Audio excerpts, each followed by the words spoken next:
Hello, my name is Chris Johnston, and in this video, we will be discussing and evaluating the terms of use contract for the website Priceline. After reviewing the terms of use for this website, I've seen some very interesting things that I would like to address. Reviewing the terms of use for Priceline has brought about a few questions, one of them being, is the contract valid? The answer is yes, to a certain extent. The contract becomes legally binding when the user decides to make a Priceline account, and it's also binding when the user decides to use the service without even making an account.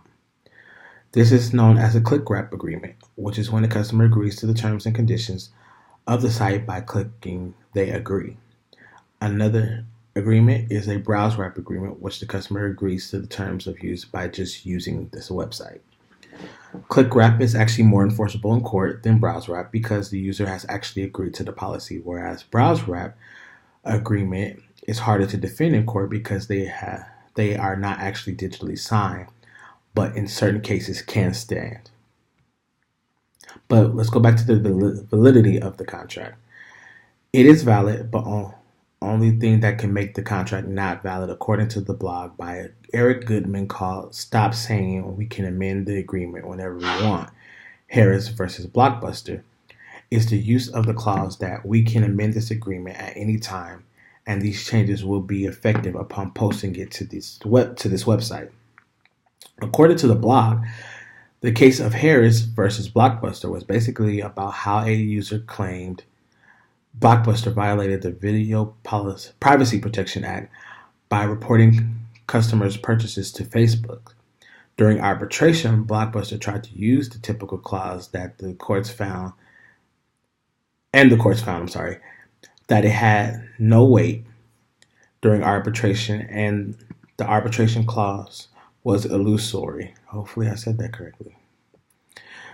The next question is, are users bound to this agreement, or do they have to click that they agree?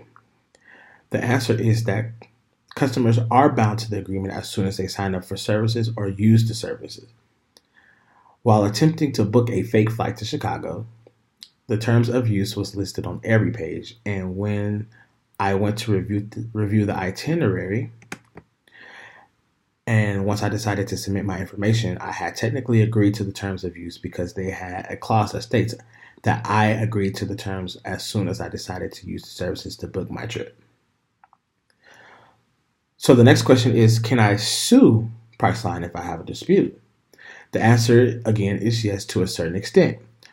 According to the Priceline terms of use agreement, you can sue them if they fail to satisfy the dispute within 60 days of the dispute being filed. You also have 2 years to even make a complaint. If Priceline fails to satisfy the dispute in the time frame, the user can then take the case to arbitration court or small claims court.